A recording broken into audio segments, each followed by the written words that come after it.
स्वीकार करता है।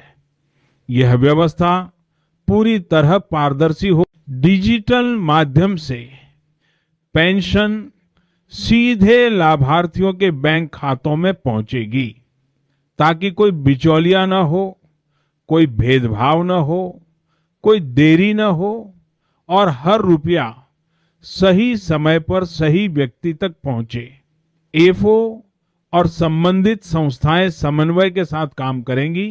शिकायत निवारण को सरल और संवेदनशील बनाया जाएगा। सरकार इस पूरी व्यवस्था की निरंतर निगरानी और समीक्षा करती रहेगी, ताकि किसी भी पेंशन भोगी को कठिनाई न हो और कोई भी श्रमिक साथी पीछे न छूटे।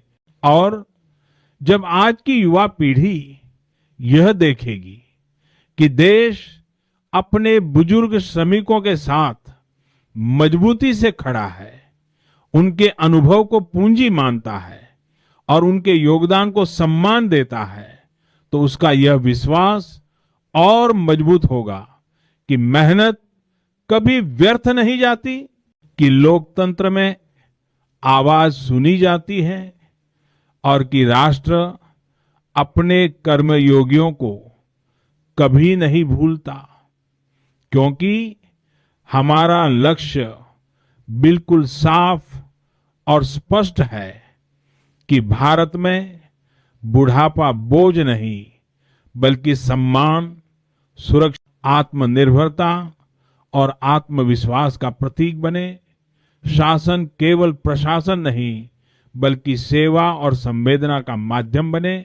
और इसी संकल्प, इसी विश्वास और इसी भावना के साथ मैं देश के सभी ईपीएस 95 पेंशन भोगी साथियों को आश्वस्त करता हूं कि यह देश उनका है, यह सरकार उनके साथ है और राष्ट्र हमेशा उनके अमूल्य योगदान को नमन करता रहेगा। जय हिंद।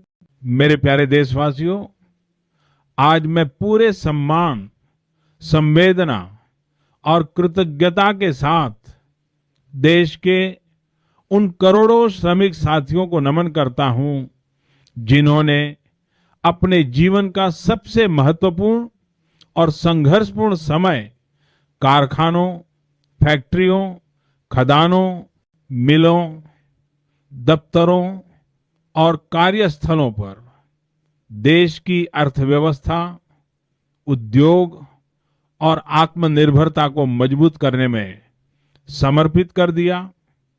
जिन्होंने धूप, बारिश, कठिन परिस्थितियों, सीमित संसाधनों और अनेक चुनौतियों के बावजूद कभी अपने कर्तव्य से समझौता नहीं किया और ईपीएस 95 के अंतर्गत वर्षों तक ईमानदारी, अनुशासन और निष्ठा के साथ योगदान दिया।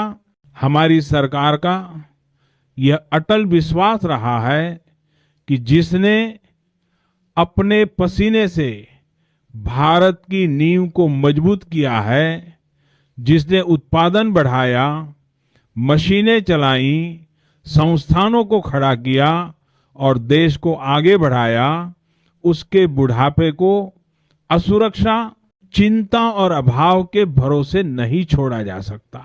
बीते लंबे समय से यह पीड़ा सामने आती रही कि 1000 की पेंशन महंगाई के इस दौर में न तो सम्मानजनक जीवन जीने के लिए पर्याप्त थी और न ही इलाज, दवाइयों, जांच, किराया, बिजली, पानी और रोजमर्रा की आवश्यकताओं को पूरा करने में सक्षम थी। हमारे बुजुर्गों को कई बार अपने इलाज और घर के खर्च के बीच कठिन निर्णय लेने पड़ते थे। परिवारों पर मानसिक दबाव रहता था और अनेक पेंशन